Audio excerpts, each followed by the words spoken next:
Hey everyone. So we have been working on our narrative writing, our personal narrative writing.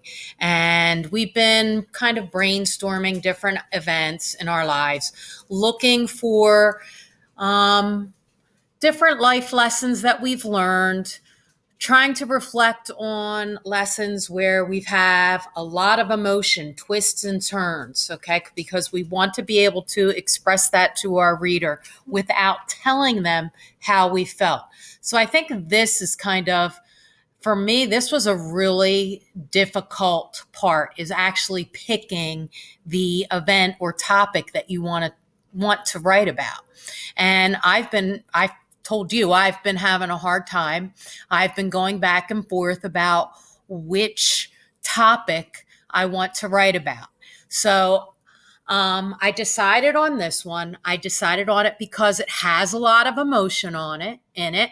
I think it does have a life lesson that relates to a lot of us, even though you may not have gone through the same situation. I think you can understand, well, maybe what I was feeling at that time. So I'm going to take you through this. Today, we're going to be thinking about our planning.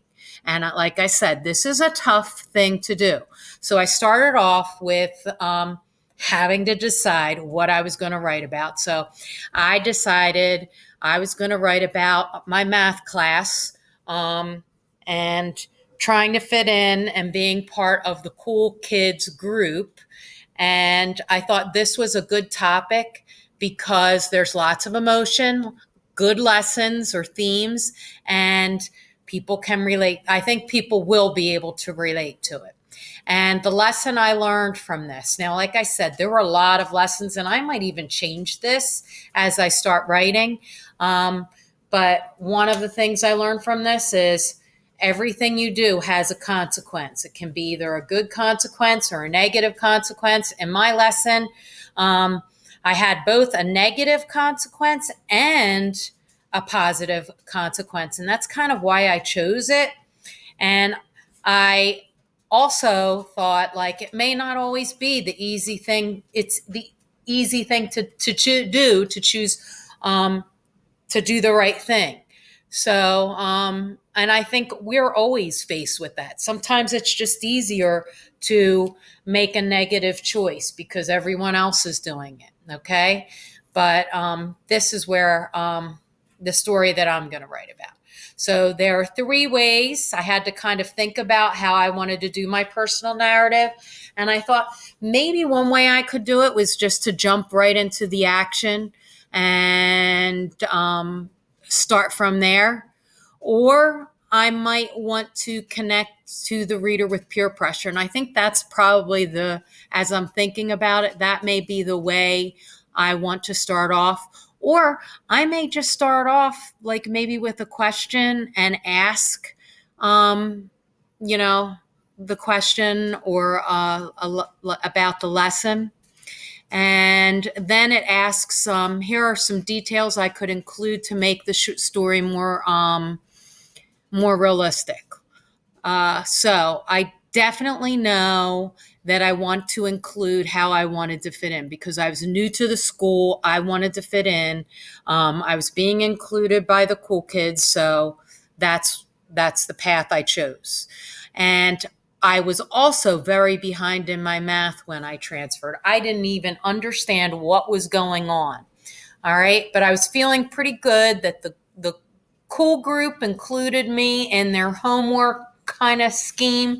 Everyone took a week or a day to do the homework, and then everybody else copied it. And then I and another person got caught. And I remember the terror of that and how that also changed to Sister Dorothy's terror. And I'm going to explain that whole situation. I don't want to give that away too much, but I want to explain that and how she ended up being more worried about me. And I should have never been in my family. If I did something like that, I never would have been able to go to a basketball game. And I learned later that the only reason I was allowed to go to the basketball game was because the nuns were so worried. They made sure that my mom had me at the game so that they knew I was still alive. All right. And I also want to include that Sister Dorothy also helped me when she realized what was going on. She ended up being a really cool role model for me, somebody I had a really good connection to, even as an adult. She helped me with my math to catch up and worked with me at recess. So those are some events that I want to include in my story.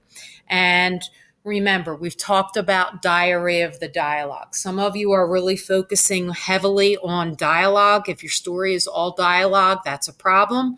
We want to maybe pick 1 or 2 sentences with dialogue. I'm going to include that at my climax. So I'm probably going to have the dialogue where sister is yelling at my mom to stop and stop hitting me because she couldn't get my mom off of me. So kind of think about where is the important part in your story. And you remember, like in The Bike by Gary DeSoto, he only used dialogue at a key place. All right. So you want to do that in your story as well. All right. And then there are 2 ways I could end my personal narrative. And I might want to end it with the lesson. Hopefully it's clear enough. I don't think I want to come right out and state it. I'm still thinking about that, or possibly a question. Now, this is just my planning. Does this mean that I have to stick to this, or can it change? Absolutely, because we're going to be working on this as the week goes on, planning a little bit more, but I want you to kind of get your head into how you want to start your story. Okay. And if you have any questions, reach out to me. You know that I'm here. Have a good day and happy writing.